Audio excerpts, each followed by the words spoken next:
Alors modélisation 3D sur SolidWorks niveau 4. Donc la dernière fois on a vu comment utiliser une image pour tracer une esquisse, hein, euh, qui recopie le contour de cette image pour créer un objet ressemblant à un logo ou un objet trouvé sur internet. Et on a vu aussi comment ne pas s'embêter à dessiner tout le contour de l'objet pour ensuite devoir ajouter des relations de symétrie entre beaucoup d'entités. À partir du moment où on a repéré qu'un objet avait un axe de symétrie axiale, on va dessiner que la moitié de l'objet et ensuite faire une symétrisation. Voilà. Alors, ce qu'on a fait la dernière fois, c'est que donc je reprends l'objet de la dernière fois, j'ouvre l'esquisse ici.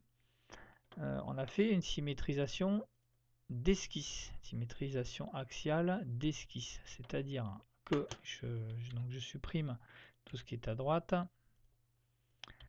Ici, je supprime ça, ça, ça.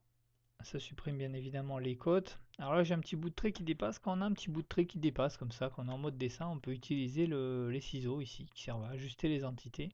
Et on peut, en cochant l'ajustement au plus proche, venir couper un morceau de trait, ici par exemple, et ici sur le cercle aussi. Voilà. Donc en gros, j'avais dessiné la moitié de ma maison. Le cercle je l'avais fait après, hein, mais bon, peu importe. Pour simplifier d'ailleurs, on peut supprimer les côtes. Ça plus important, c'est pas l'objectif.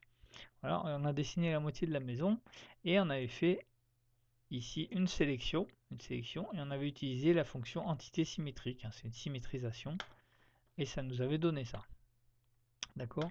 Ce qu'on peut faire aussi, c'est là ça n'a pas forcément d'intérêt, hein, mais on peut fermer ici et fermer ici, hein, puisqu'une esquisse doit toujours être fermée pour obtenir un volume, et on peut faire ici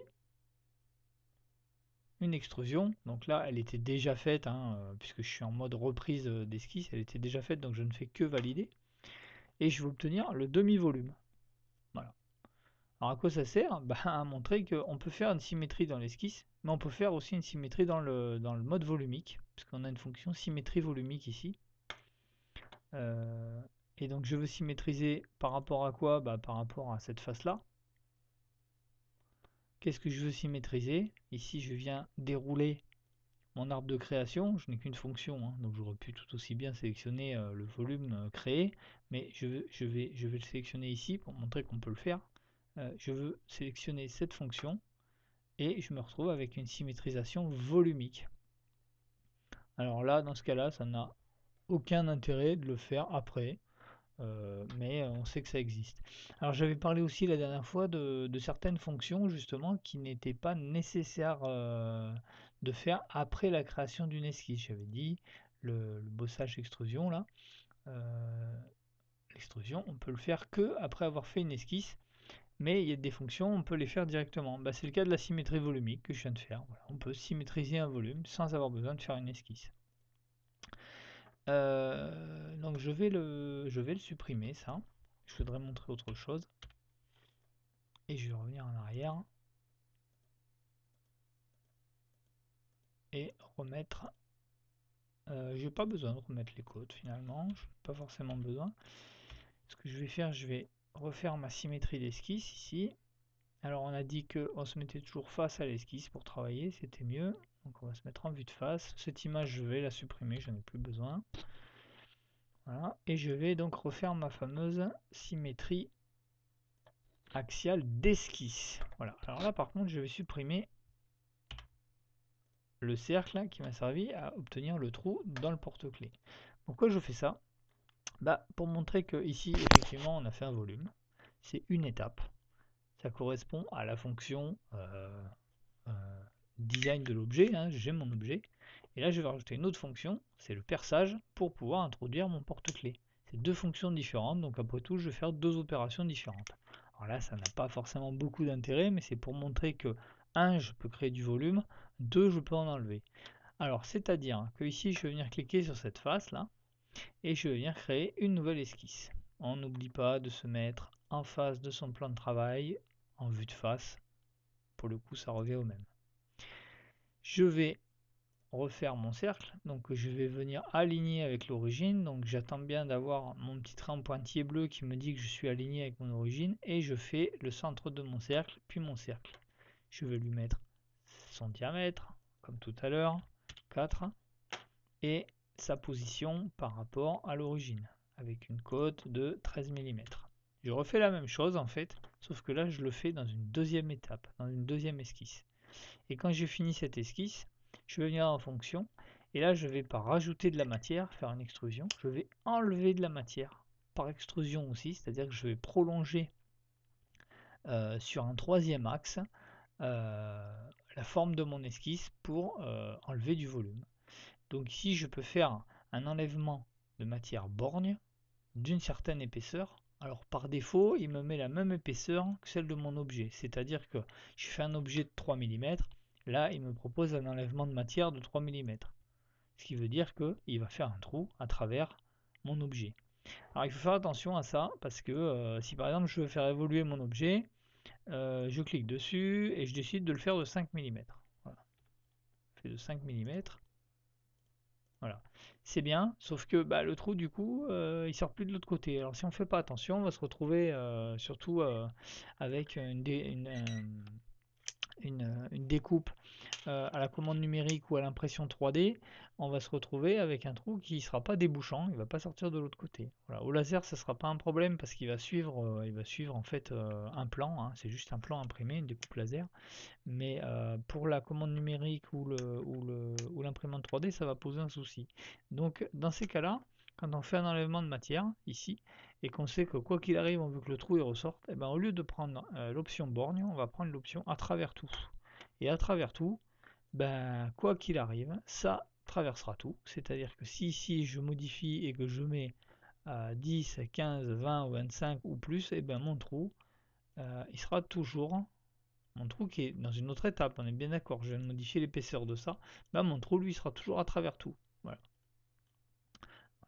Par contre, c'est vrai que si on veut volontairement faire quelque chose qui n'est pas débouchant, pour une raison quelconque, c'est-à-dire faire ici une petite poche de 1 mm, ben on va venir choisir borgne et puis on va venir faire une poche de 1 mm, qui du coup ne sera pas un trou pour fixer notre porte-clés, qui sera autre chose.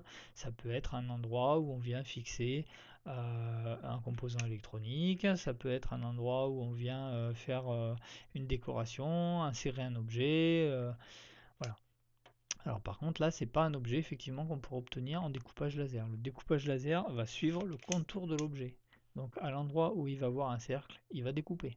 Donc le trou sera débouchant. Cette forme, on peut l'obtenir à l'imprimante 3D sans problème, et on peut l'obtenir avec la fraiseuse à commande numérique. Voilà. Mis à part qu'avec la fraiseuse à commande numérique, on a un outil qui tourne et qui est rond. Donc évidemment, on ne pourra jamais obtenir un angle droit, hein. Dans les angles, on aura toujours le rayon de la fraise. Alors la fraise, c'est un outil qui tourne, qui est rond. Donc pour que ce soit un peu plus parlant, sur le résultat qu'on obtiendrait en faisant cet objet avec une fraiseuse à commande numérique, et ça va être l'occasion de parler de la fonction congé. La fonction congé, ça permet d'arrondir les endroits qui peuvent être un peu coupants, par exemple.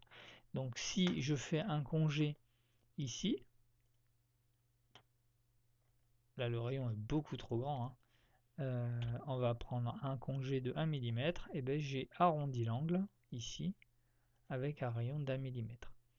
Alors un rayon d'1 mm, si je découpe cet objet avec une fraise, donc l'outil tournant qui se met sur la fraiseuse à commande numérique, si je découpe cet objet avec une fraise d'un diamètre de 2 mm, je vais obtenir obligatoirement un rayon de 1 mm. Alors je ne suis pas obligé de le dessiner ce rayon, c'est-à-dire je ne suis pas obligé de le faire le congé, mais quoi qu'il arrive, si je fais cet objet à la commande numérique, j'obtiendrai ça. Je ne pourrai jamais avoir un angle droit. Je ne peux pas avoir un outil tournant qui vienne faire un angle droit. Maintenant, si j'ai vraiment besoin de venir encocher un autre objet là, ici, et que ça, par exemple, un congé ici et un congé ici, ça me gêne. Voilà, si ça me gêne parce que j'ai besoin de venir emboîter quelque chose de carré au fond d'un trou carré, à ce moment-là, je ne vais pas faire un congé ici. qui n'est d'ailleurs pas obligatoire, puisque de toute façon la machine le fera d'office euh, pour, euh, pour, euh, pour enlever la matière qui va être à l'intérieur. On va faire un dégagement. Donc un dégagement, on va venir ici, on va faire une nouvelle esquisse, on va se mettre en face de l'esquisse, et on va venir faire un cercle ici, du diamètre de l'outil, et pour être sûr que le logiciel, parce qu'il y a des logiciels un peu perturbés par le fait qu'il faille faire un trou de 2 mm avec un outil de 2 mm, comme s'ils avaient besoin d'une micro marge. Il y a des logiciels qui refusent de calculer, de faire un trou de 2 mm avec un outil de 2 mm, donc moi j'ai l'habitude de mettre 2,01 mm. Voilà. Si j'utilise une fraise de 2 mm, je suis sûr que le logiciel acceptera de me calculer une trajectoire qui viendrait enlever la matière pour un trou de 2,01 mm. Et là, je vais avoir ça. Alors, qu'est-ce que ça va donner en 3D? Je vais faire la même chose de l'autre côté. On n'oublie pas qu'il est possible de mettre des relations pour ne pas avoir à s'embêter à rentrer deux fois la même valeur. Et surtout, au cas où j'en change une, pour être sûr que l'autre soit changé en même temps. Donc, une relation d'égalité. Voilà. Hop. Et là, je fais un enlèvement de matière à travers tout. Voilà. Un dégagement, c'est ça. C'est-à-dire que si j'ai besoin de venir emboîter un objet carré là-dedans, je suis sûr qu'il viendra jusque à l'endroit où il y avait l'angle droit. Il ne sera pas bloqué par un arrondi. On va le faire ici différemment.